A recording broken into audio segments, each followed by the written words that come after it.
السلام علیکم۔ آج ہم بات کر رہے ہیں متقین کے لیے بشارتوں پر، خاص طور پر قرآن کی سورہ البقرہ کی آیت 25 اور اس کی کچھ تفسیروں کی روشنی میں۔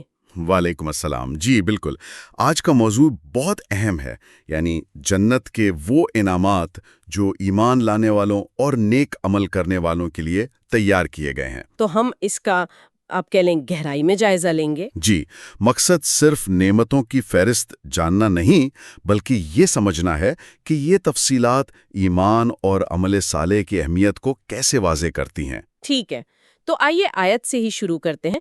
یہ خود ایک بڑی خوشخبری سے شروع ہوتی ہے نا؟ جی، اور خوشخبری دے دیجئے ان لوگوں کو جو ایمان لائے اور جنہوں نے نیک عمل کیے، کہ ان کے لیے باغات ہیں جن کے نیچے نہریں بہتی ہوں گی۔ بالکل، اور جب بھی انہیں وہاں سے کوئی پھل رزق کے طور پر دیا جائے گا، وہ کہیں گے یہ تو وہی ہے جو ہمیں پہلے دیا گیا تھا۔ اور انہیں ملتے جلتے پھل دیے جائیں گے، وہاں ان کے لیے پاکیزہ بیویاں ہوں گی اور وہ اس میں ہمیشہ رہیں گے۔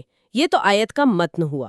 ہاں، یہاں ایک نقطہ مفسرین نے اٹھایا ہے کہ اللہ نے براہ راست مومنین کو بشارت نہیں دی، بلکہ نبی صلی اللہ علیہ وسلم کو حکم دیا کہ آپ بشارت دیجئے۔ اچھا، اس میں کیا حکمت ہے؟ یہ دراصل ان مومنین کی شان اور تعظیم کو ظاہر کرتا ہے کہ ان کا مقام اتنا بلند ہے کہ اللہ کے نبی انہیں خوشخبری سنا رہے ہیں۔ واہ، اچھا پھر ایمان کے ساتھ عمل صالح کی شرط ہے، نیک اعمال۔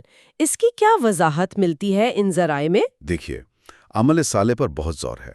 حضرت معاذ بن جبل رضی اللہ عنہ سے منقول ہے کہ عمل صالح وہ ہے جس میں 4 چیزیں ہوں: علم، نیت، صبر اور اخلاص۔ علم، نیت، صبر، اخلاص۔ جی، حضرت عثمان غنی رضی اللہ عنہ نے فرمایا کہ اخلاص یہ ہے کہ عمل صرف اللہ کے لیے ہو، اس میں دکھاوا یعنی ریاکاری نہ ہو۔ تو مطلب یہ ہوا کہ جنت کا وعدہ صرف ایمان کے دعوے پر نہیں بلکہ ایمان کے ساتھ ان خالص اعمال پر ہے۔ بالکل، دونوں لازم و ملزوم ہیں۔ چلیں اب جنت کی تصویر کشی کی طرف آتے ہیں۔ جنت یعنی گھنا باغ اور نہریں جو درختوں اور محلوں کے نیچے بہتی ہیں۔ جی، اور یہ نہریں دنیا کی طرح نہیں ہوں گی کہ زمین کھود کر بنائی جائیں۔ یہ ایک بالکل الگ خوبصورت نظام ہوگا۔ اور پھلوں کے بارے میں یہ جو کہا گیا، یہ تو وہی ہے جو ہمیں پہلے دیا گیا تھا، اور وہ متشابہ ہوں گے۔ اس کا کیا مطلب ہے؟ اس کی 2-3 تشریحات ہیں۔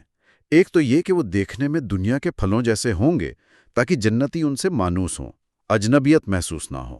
اچھا، دوسری یہ کہ جنت میں جب ایک پھل کھا لیا تو اگلی بار جو ملے گا وہ دیکھنے میں پہلے جیسا ہوگا، مگر ذائقے میں بالکل نیا، پہلے سے بھی بہتر۔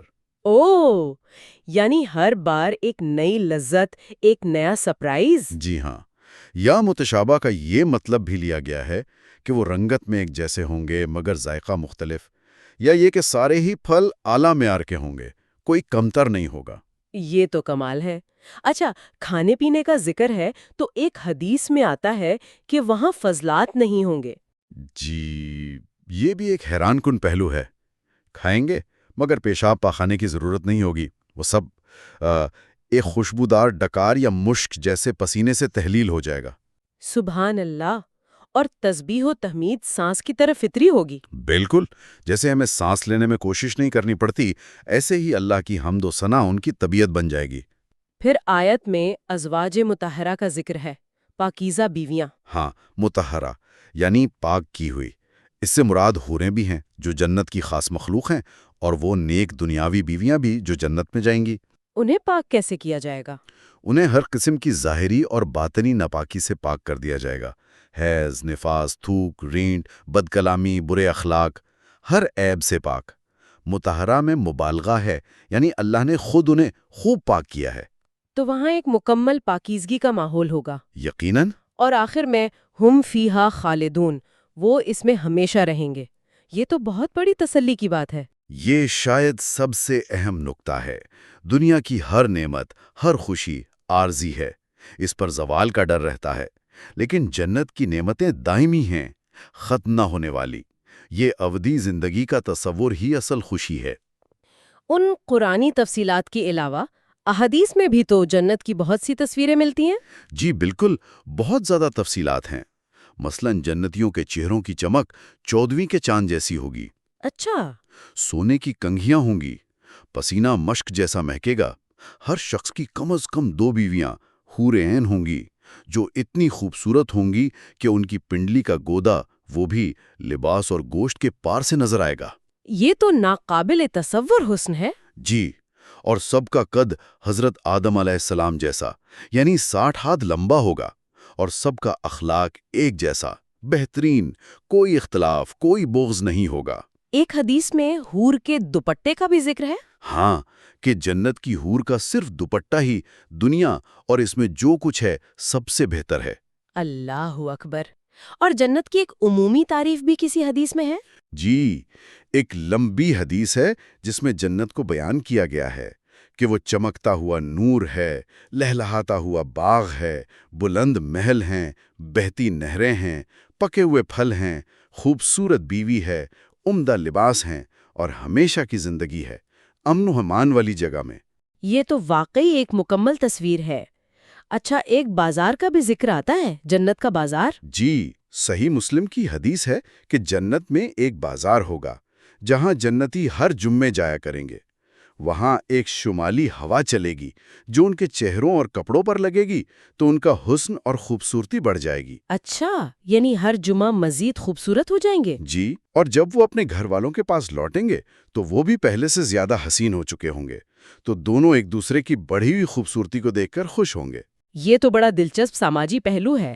اچھا، یہ سب نعمتیں، کھانا پینا، حسن و جمال، لباس، ساتھی، ہمیشہ کی زندگی، یہ سب تو اپنی جگہ، لیکن کیا ان سب سے بڑھ کر بھی کوئی انعام ہے؟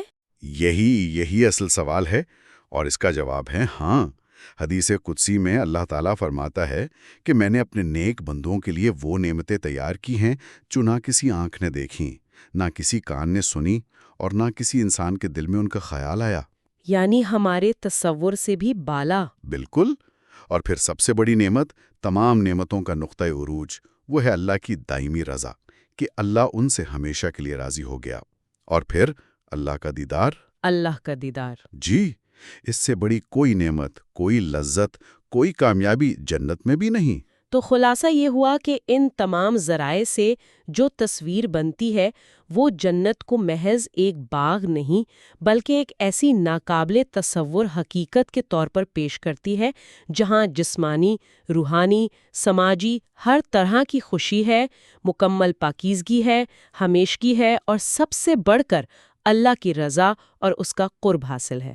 بالکل درست، اور یہیں سے وہ نقطہ نکلتا ہے جس پر شاید سامعین خود غور کر سکتے ہیں کہ ان انعامات کی اتنی تفصیل جاننے کے بعد یہ علم ہماری روزمرہ کی زندگی میں ہمارے ایمان اور ہمارے اعمال پر کیسے اثر انداز ہو سکتا ہے یا ہونا چاہیے۔